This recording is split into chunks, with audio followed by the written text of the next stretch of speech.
tal? Buena tarde a todos los que estén viendo este video. Nosotros somos el equipo que está conformado por Gabriela Rodríguez Mojica, Gladys Ivette Vázquez Martínez, Gabriel Pérez Esparza, Jesús Gallegos González y su servidor Patricio Hernández. Este video pues es para la experiencia educativa de fisiología sistémica y en esta ocasión pues vamos a hablar de ventilación pulmonar. Bien, pues encontramos que las funciones principales de la respiración son: una, proporcionar oxígeno a los tejidos, y la segunda es retirar de estos el dióxido de carbono procedente pues de los procesos metabólicos que se llevan dentro de las células o los tejidos en este caso. Bien, pues empezamos con un proceso mecánico que es la respiración. Este es un proceso puramente mecánico en el cual se utilizan pues varios músculos está mediado por varios músculos.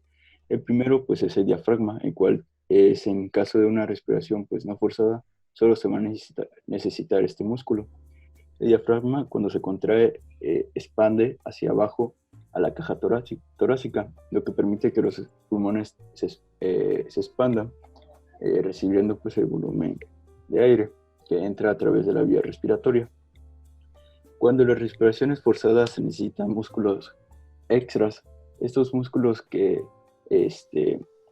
solo aparecen en la respiración forzada, lo que van a hacer, o su función principal, es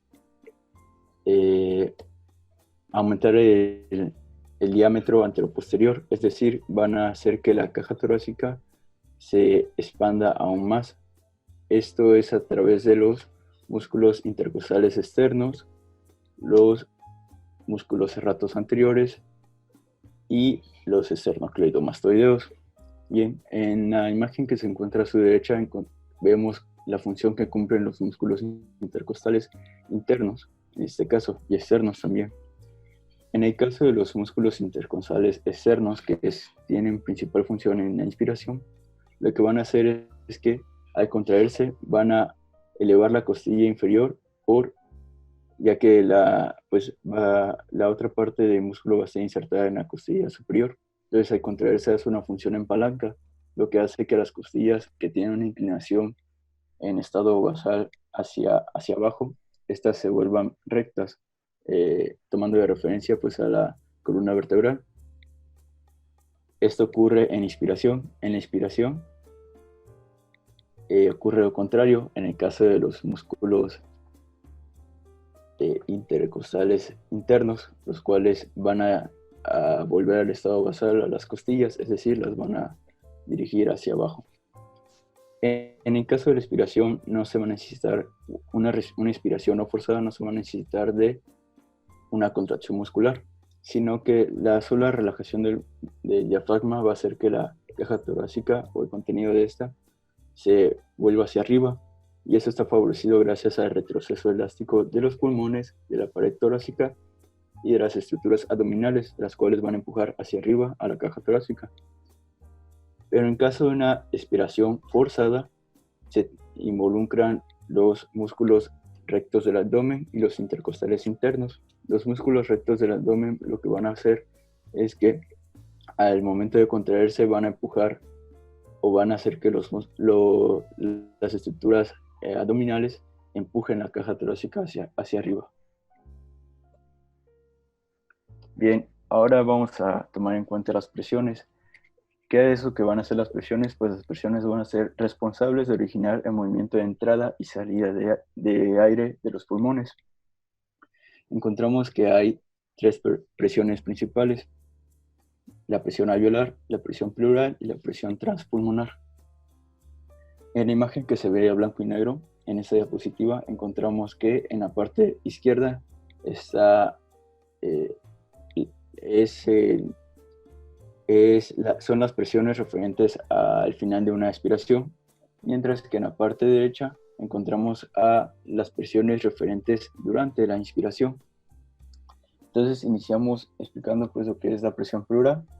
La presión pleural es más que nada la presión del líquido que está en la cavidad pleural.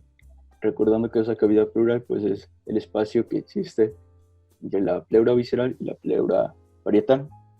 Entonces, durante una inspiración normal, La expansión de la caja torácica tira hacia afuera a los pulmones con más fuerza y esto genera que haya un aumento de la presión negativa, ya que esta presión, ya que esta presión pleural va a ser negativa. ¿Por qué va a ser negativa? Bueno, principalmente por la aspiración linfática. ¿Qué quiere decir esto? Dentro de esta cavidad pleural encontramos una cantidad de líquido, el cual va a hacer que se ubiquen las pleuras para que sea posible que los pulmones se expandan. Entonces, este líquido va a ser aspirado por los linfáticos, los vasos linfáticos. Y esta aspiración lo que va a causar es que en la cavidad pleural la presión sea negativa, de menos 5 centímetros de agua. Pero cuando estamos inspirando, esta presión se vuelve aún más negativa, llegando así hasta menos 8 centímetros de agua. En el caso de la presión alveolar, se refiere a la presión que existe dentro de los alveolos, pues encontramos que al final de una expiración es de 0 centímetros de agua. Para que exista una entrada de aire, esta presión tiene que volverse negativa, ya que la presión atmosférica es igual a 0 centímetros de agua, por lo tanto no va a haber un intercambio entre el exterior y el interior de los alveolos con referente al exterior del organismo. Entonces, para que ocurra esta entrada de aire se necesita que la presión alveolar sea de menos 1 centímetro de agua. Esto favorece pues a la entrada de aire a través de las vías respiratorias hasta llegar a los alveolos. La diferencia entre la presión alveolar y la presión pleural nos da como resultado a la presión transpulmonar, la cual va a ser muy importante para explicar lo que es la distensibilidad pulmonar, que vamos a ver en la siguiente diapositiva. Bueno, esta es una imagen que representa lo que anteriormente que había explicado.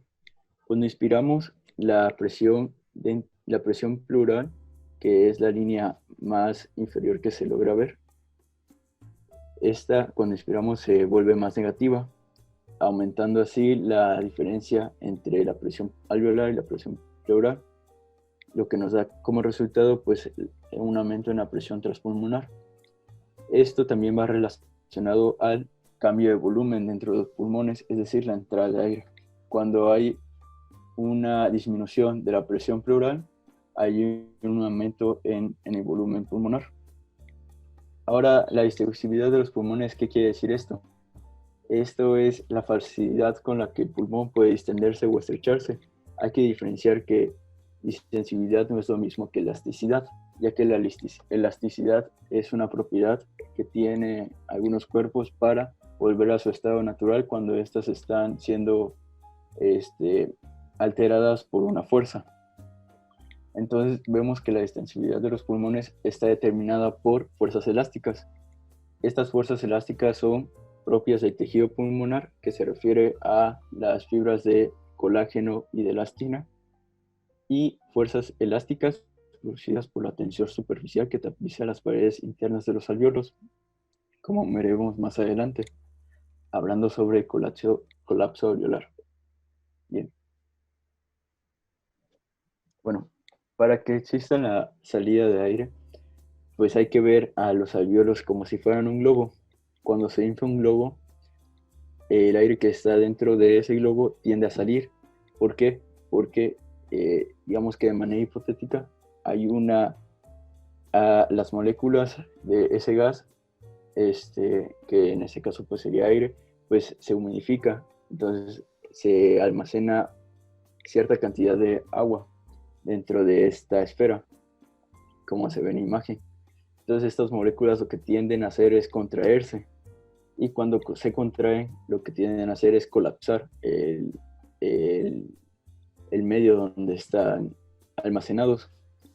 Pero pues si se colapsaran los alveolos, estos sería imposible que volvieran a funcionar. Para que no se colapsen totalmente, es necesario el uso, o bueno, la presencia de surfactante. Este surfactante pues es producido por los neumocitos tipo 2.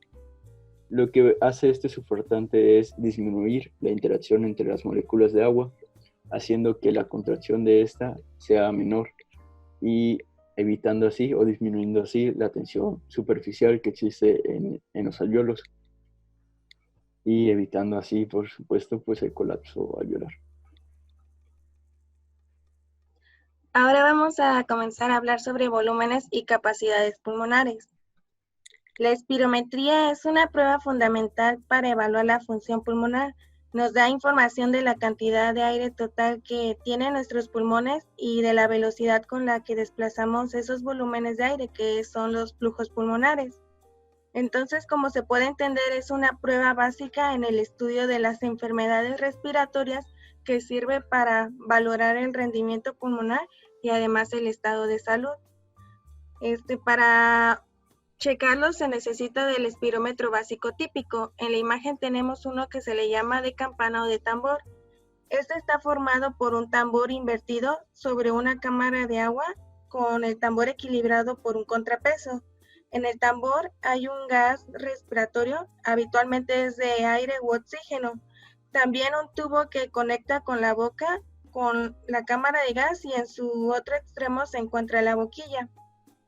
Para su realización se debe respirar de forma forzada a través de una boquilla con filtro. Se inspira todo el aire que se pueda y una vez llenos los pulmones de aire, de forma rápida y enérgica, se expira ese aire hasta vaciar los pulmones, aunque no se vacía por completo.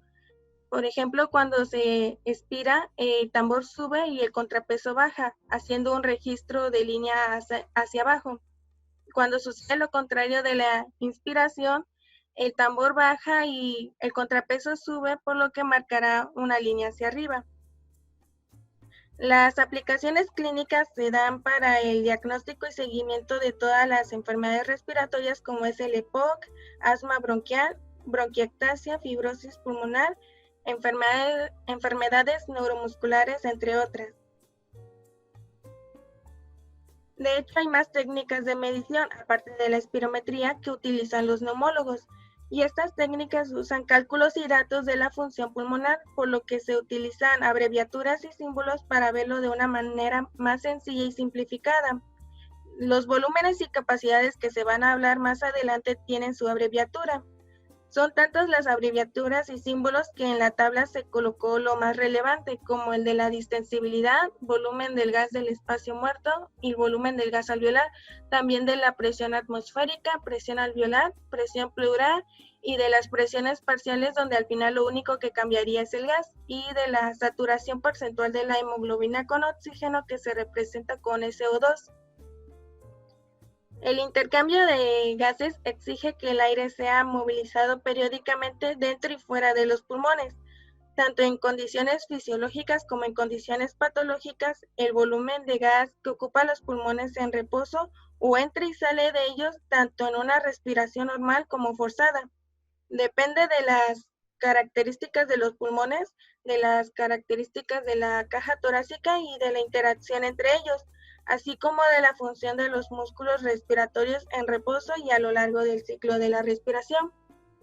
Tenemos los más destacados, que son 4, el volumen corriente, que son de 500 mililitros, el volumen de reserva inspiratoria de 2100, el volumen de reserva expiratoria de 1100 y el volumen residual de 1200. El volumen corriente es el volumen de gas que entra y sale de los pulmones en una respiración basal, por ejemplo, cuando estamos durmiendo o se realiza una actividad que no requiera de tanto esfuerzo.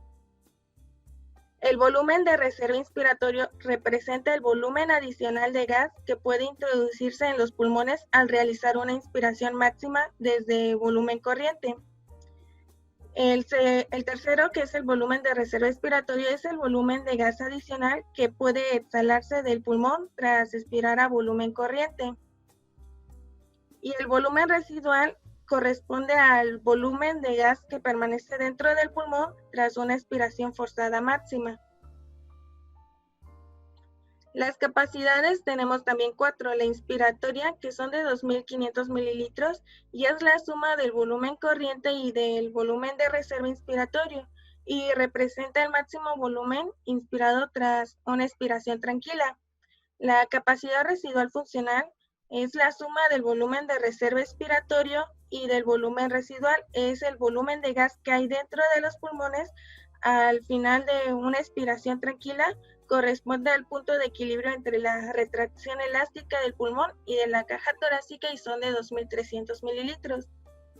La capacidad vital es la suma del volumen corriente y de los volúmenes de reserva inspiratorio y expiratorio.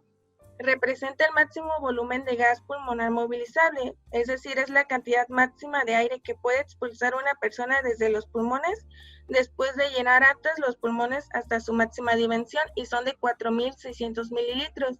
Y la capacidad total, que es la suma de la capacidad vital más el volumen corriente y son de 5.800 mililitros.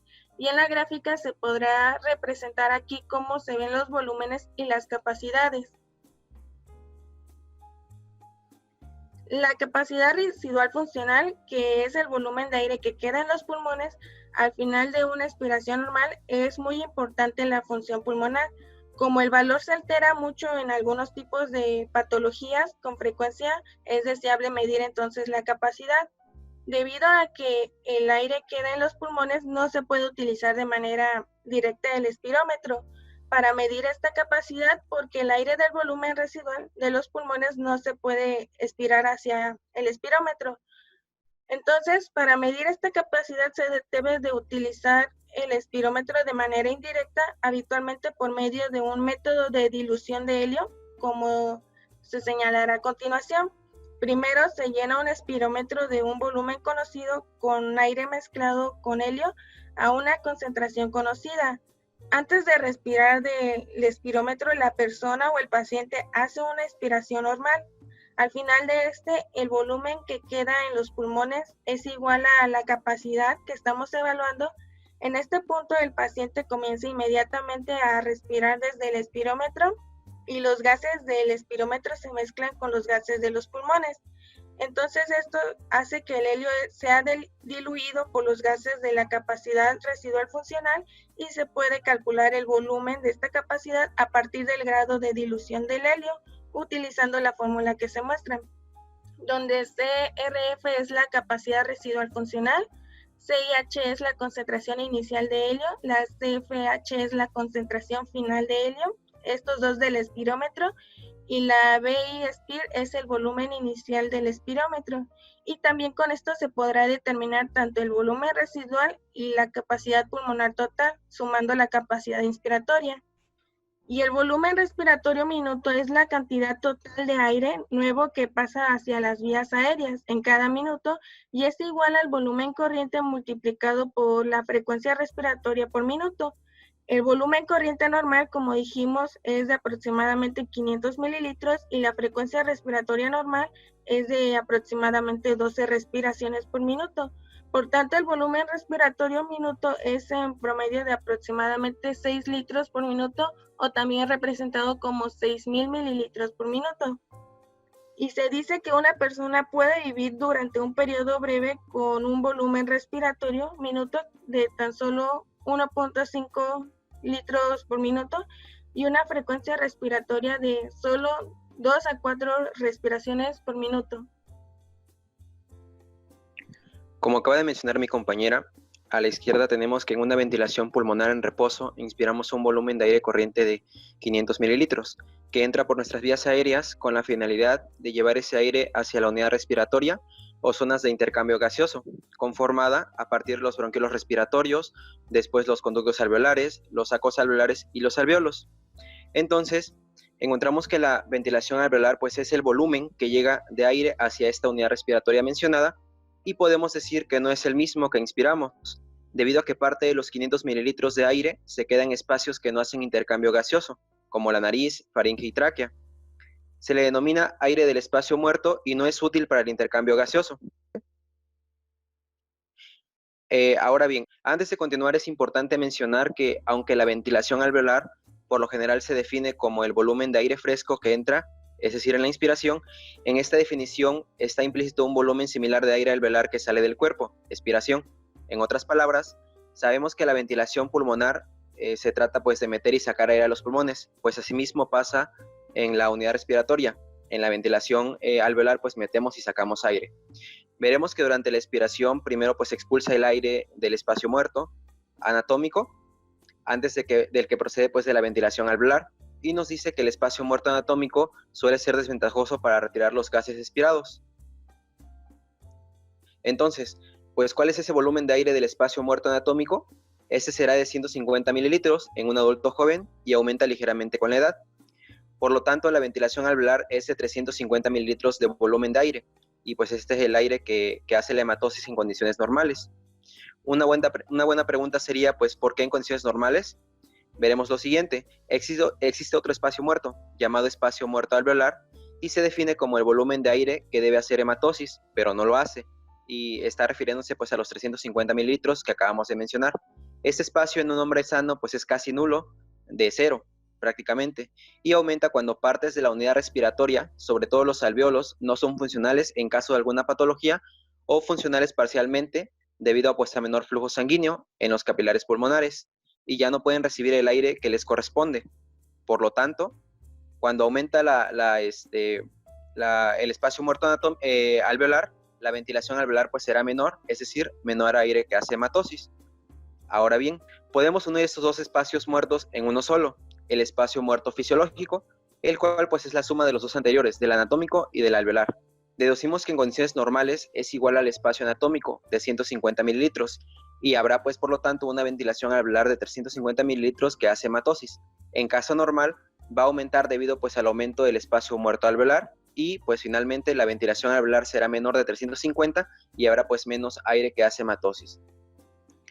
Ahora, hace unas diapositivas pues mi compañera hablaba pues del volumen respiratorio por minuto, que pues era el resultado de la multiplicación de volumen corriente con la frecuencia respiratoria de 12 respiraciones por minuto, dando pues una cantidad de aire de 6.000 mililitros por minuto.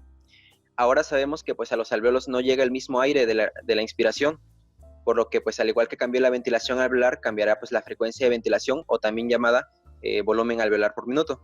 Esta frecuencia pues alveolar por minuto va a ser de la multiplicación de la frecuencia respiratoria de 12 por la resta del volumen corriente menos el aire pues del espacio muerto. Por lo tanto, pues va a ser 12 por 350 mililitros, y tenemos que va a haber una frecuencia alveolar por minuto de 4.200 mililitros por minuto, y esta pues es la responsable del intercambio de gases y determina pues la concentración de oxígeno y dióxido de carbono pues en los alvéolos. Tenerla en cuenta pues nos va a ayudar en los siguientes videos sobre la fisiología respiratoria. Ahora bien, funciones de las vías aéreas. En las vías aéreas, el aire llega a los pulmones por medio de la tráquea, los bronquios y los bronquiolos. Para que esto ocurra, pues es importante mantener estas vías abiertas y permitir el paso del aire hacia los alvéolos sin ninguna interrupción. En el caso de la tráquea, para evitar su colapso, pues anatómicamente está compuesta por anillos cartilaginosos que se extienden aproximadamente ocupando 5 a sextas partes de la tráquea. Y bueno, tiene muy poco músculo liso. Los bronquios tienen placas pues de cartílago en menor proporción que la tráquea, un poco más de músculo liso, y pues mantiene una rigidez adecuada para que los pulmones se contraigan y se expandan pues adecuadamente.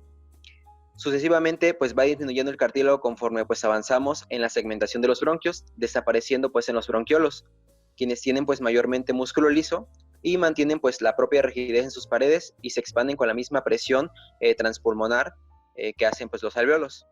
Por último, en los bronquiolos respiratorios pues ya no encontramos prácticamente músculo liso, y pues en su mayoría va a ser ya el epitelio pulmonar, o sea, parte pues de los neumocitos, tejido fibroso y muy poco pues como decía músculo liso.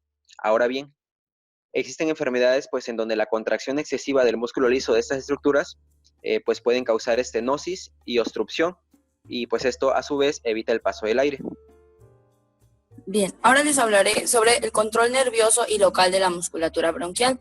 Es importante mencionar que la dilatación de los bronquios va a estar dada por el sistema nervioso simpático, pero el control directo por las fibras nerviosas simpáticas es realmente débil, debido a que muy pocas fibras simpáticas van a penetrar hasta las porciones centrales del pulmón. Sin embargo, el árbol bronquial va a estar muy expuesto a la noradrenalina y adrenalina, las cuales se van a liberar hacia la sangre por la estimulación simpática de la médula de las glándulas suprarrenales. Estas dos hormonas, y en especial la adrenalina, debido a su mayor estimulación de los receptores beta-adrenérgicos, van a producir principalmente la dilatación del árbol bronquial. Ahora, por otro lado, la constricción va a estar dada por el sistema parasimpático. Algunas fibras nerviosas parasimpáticas van a proceder de los nervios vagos y van a penetrar en el parénquima pulmonar. Estas fibras van a secretar acetilcolina y cuando son activadas van a producir una constricción leve a moderada de los bronquios. Siguiente diapositiva, por favor. Bien, en enfermedades como el asma, como vemos en la parte superior, ya hay cierto grado de constricción bronquial. Por lo tanto, una estimulación nerviosa parasimpática adicional con frecuencia va a empeorar la enfermedad. La administración de fármacos que bloqueen los efectos de acetilcolina, que era la que veíamos que va a ser la vasoconstricción, fármacos como la atropina, a veces pueden relajar las vías aéreas lo suficiente para aliviar la obstrucción. Por otro lado, va a haber otros factores que activen a nivel local los nervios parasimpáticos y provoquen un reflejo constrictor, como por ejemplo, la irritación de la membrana epitelial de las vías aéreas va causada por algunos como los gases irritantes, como el polvo, como el humo de cigarrillos o infecciones bronquiales, o también algunas sustancias que se forman en los pulmones, las cuales van a estar con frecuencia y van a tener una actividad bastante activa en la producción de la constricción bronquial. Dos de estas, de las más importantes, van a ser la histamina y la sustancia de reacción lenta de la anafilaxia, las cuales van a ser liberadas a nivel pulmonar por los mastocitos durante las reacciones alérgicas principalmente y sobre todo las provocadas por pólenes del aire. También se puede producir con frecuencia un reflejo constrictor bronquial cuando las arterias pulmonares pequeñas son ocluidas por microémbolos. Los mismos irritantes que producen reflejos constrictores pueden actuar directamente sobre los tejidos pulmonares para iniciar reacciones locales no nerviosas que producen una constricción obstructiva de las vías aéreas. Siguiente diapositiva, por favor. Ahora bien, vamos a hablar sobre el moco que recubre las vías aéreas y acción de los cilios en la limpieza de las vías aéreas. Todas las vías aéreas, desde la nariz hasta los bronquiolos terminales, están humedecidas por una capa de moco que cubre toda la superficie. Este es secretado en parte por las células caliciformes, como podemos observar a la derecha, las cuales están también por glándulas pequeñas de la submucosa. El moco producido, además de mantener húmedo las superficies, va a ayudar a atrapar las partículas pequeñas que están en el aire inspirado e impiden que la mayoría de estas partículas lleguen a los alvéolos. Por otra parte, toda la superficie de las vías aéreas va a estar tapizada por un epitelio ciliado, como podemos observar, que tienen aproximadamente 200 cilios por cada una de las células epiteliales. Estos cilios van a bater continuamente a una frecuencia de 10 a 20 veces por segundo y su dirección de golpe de fuerza siempre se va a dirigir hacia la faringe, es decir, los de la parte de arriba van a ir hacia abajo y los de la parte de abajo van a ir hacia arriba. Este batido continuo hace que la cubierta de moco fluya lentamente a una velocidad de algunos milímetros por minuto hacia la faringe para que el moco y las partículas que estén atrapadas en el mismo sean deglutidos o expulsados hacia el exterior con la tos. Siguiente diapositiva, por favor. Bien, ahora hablando sobre el reflejo tusígeno.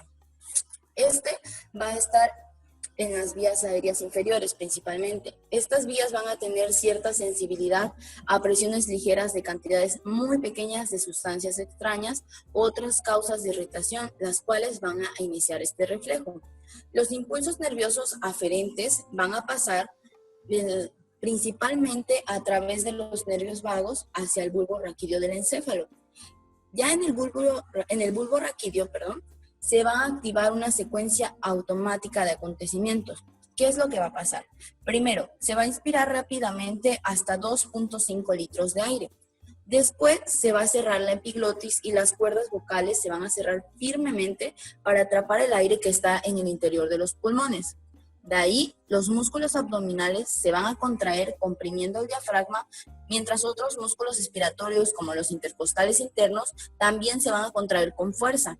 En consecuencia, la presión de los pulmones va a aumentar rápidamente hasta 100 milímetros de mercurio o incluso aún más. Y por último, las cuerdas vocales y la epiglotis se van a abrir totalmente de una manera súbita, de modo que el aire que esté sometido a la presión elevada de los pulmones va a explotar hacia afuera. Puede ser expulsado a velocidades que van a variar desde 120 a 160 kilómetros por hora, una velocidad bastante fuerte. La intensa compresión de los pulmones va a colapsar los bronquios y la tráquea, haciendo que sus partes no cartilaginosas se invaginen hacia adentro, de modo que el aire que explota realmente pasa a través de las hendiduras bronquiales y traqueales. El aire que se mueve rápidamente habitualmente va a transportar todas las sustancias extrañas que estén presentes en los bronquios y en la tráquea. Siguiente, por favor. Ahora, el reflejo del estornudo va a ser muy similar al reflejo tusígeno, excepto que este va a suceder en las vías aéreas nasales en lugar de las vías aéreas inferiores. El estímulo desencadenante del reflejo del estornudo es la irritación de las vías aéreas nasales, como ya mencioné, y en este caso los impulsos aferentes pasan a través del quinto par craneal hacia el bulbo, donde se va a desencadenar el reflejo. Igual se va a producir una serie de reacciones similares a la que ocurre en el reflejo anterior, pero en este la úvula desciende, de modo que grandes cantidades de aire van a pasar rápidamente a través de la nariz, contribuyendo a limpiar las vías aéreas nasales de sustancias extrañas. Todos estos van a ser como mecanismos de defensa para poder limpiar las vías aéreas. Sí. Funciones respiratorias normales de la nariz. Cuando el aire pasa a través de la nariz, las cavidades nasales realizan 3 funciones respiratorias normales que son distintas. A esto le vamos a llamar como función de acondicionamiento del aire de las vías aéreas respiratorias superiores. Primero, el aire va a ser calentado por las extensas superficies de los cornetes y el tabique, en un área total de aproximadamente 160 centímetros cuadrados. Segundo, el aire es humidificado casi completamente, incluso antes de que haya pasado más allá de la nariz. Y tercero, el aire es filtrado parcialmente. Es importante mencionar que habitualmente la temperatura del aire inspirado aumenta hasta menos de 0.5 grados centígrados respecto a la temperatura corporal y hasta un 2 o 3% respecto a la saturación completa con vapor de agua antes de llegar a la tráquea.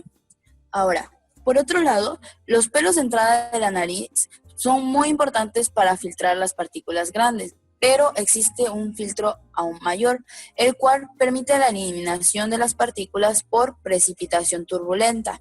El aire que atraviesa las vías aéreas nasales choca mucho con obstáculos, como son los cornetes, el tabique y la pared faríngea.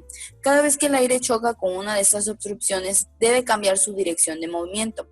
Al tener una masa y un momento mucho mayores que el aire, las partículas que están suspendidas en el aire no pueden cambiar la dirección tan rápidamente como este. Por tanto, siguen hacia adelante y chocando con las superficies de las obstrucciones y quedan atrapadas en la cubierta mucosa y después van a ser deglutidas.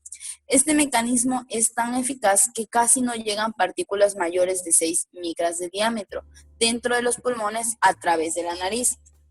Del resto de partículas, muchas de las que miden entre 1 a 5 micras se van a depositar en los bronquiolos más pequeños como consecuencia de la precipitación gravitacional.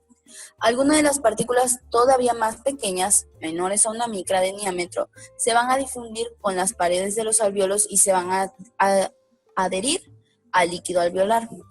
Sin embargo, va a haber partículas menores de 0.5 micras de diámetro que quedan suspendidas en el aire alveolar y van a ser expulsadas mediante la expiración.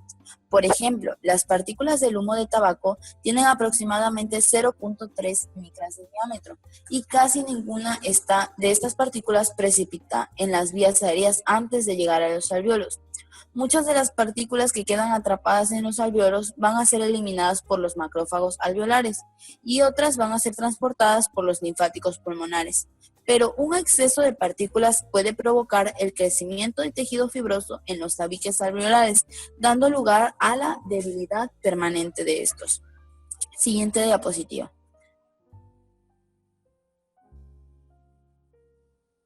Bueno, Por último, voy a hablar acerca de la vocalización. El habla va a implicar no tan solo el aparato respiratorio, sino también otros, como por ejemplo los centros específicos del control nervioso del habla de la corteza cerebral, centros del control respiratorio del encéfalo y las estructuras de articulación y resonancia de las cavidades oral y nasal. Bueno, el habla está formada por dos funciones mecánicas, la fonación, que son lo que vemos, los componentes que vemos a la izquierda, y la articulación o resonancia. Ahora, la fonación va a estar dada por la laringe o va a estar en la laringe. La articulación va a estar realizada en las estructuras de la boca. Para la fonación, la laringe está adaptada especialmente para actuar como vibrador y los elementos vibradores son las cuerdas vocales.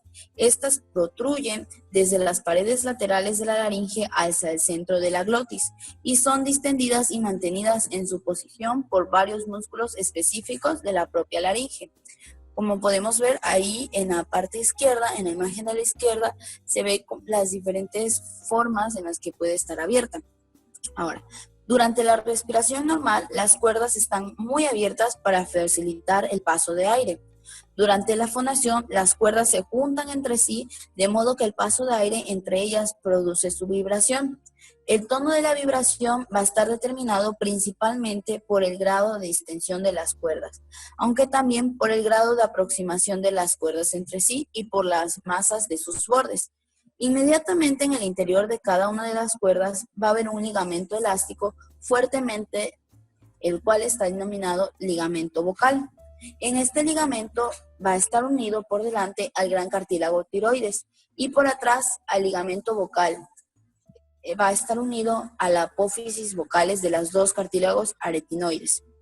Las cuerdas vocales pueden estar distendidas por la rotación anterior del cartílago tiroides o por la rotación posterior de los cartílagos aritinoides, que son realizadas por los músculos que se extienden desde el cartílago tiroides y los cartílagos aritinoides hacia el cartílago cricoides. Los músculos tiroaritenoideos pueden tirar de los cartílagos aritenoides hacia el cartílago tiroides y de esta manera relajar las cuerdas vocales. Además, bandas de estos músculos que están en el interior de las cuerdas vocales pueden modificar la forma y la masa de los bordes de las cuerdas vocales, afinándolas para permitir o emitir sonidos de tono agudo y engrosándolas para los sonidos más graves. Y por último, hablando de articulación y resonancia, los tres órganos principales de la articulación van a ser los labios, la lengua y el paladar blando. Y los resonadores van a incluir la boca, la nariz y los senos nasales asociados, la laringe e incluso la cavidad torácica. Y esto sería todo por nuestra parte acerca del tema de ventilación pulmonar.